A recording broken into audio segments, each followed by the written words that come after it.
Good morning বন্ধুরা। আজকে আমার কিচেন বন্ধ আছে, তো আমি এখন বিছানার চাদর চেঞ্জ করছি।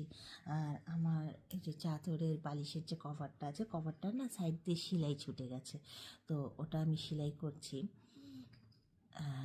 এদিকে দেখো আমার বিড়ালের কাণ্ড। আমার সুতোর রিলটা নিয়ে কি শুরু করেছে, এই দেখো, দেখাচ্ছ? এটা মানে কি বলবো, আমার সারাটা দিন মানে একে নিয়ে এন্টারটেনমেন্ট চলে। দেখেছ সুতার রিলটা নিয়ে কীভাবে খেলছে।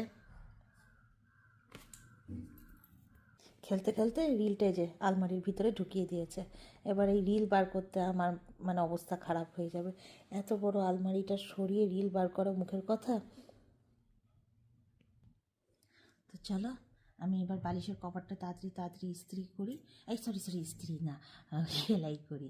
তাড়াতাড়ি সেলাই করি, সেলাই করে তারপর বাকি অনেক ঘরের কাজ আছে, কেন কি সারাটা সপ্তাহ আমার ঘরের কোনো কাজ হয় না, আমাকে সকালবেলা উঠেই বেরিয়ে যেতে হয়। আর তোমরা প্লিজ আমার চুলের দিকে যাবেন, আমি নিজেও জানি আমার চুলের কন্ডিশন খুবই খারাপ। তো চলো ঘরের কাজগুলো কমপ্লিট করি, আবার দেখা হবে অন্য আরেকটা মিনি ব্লগের সাথে।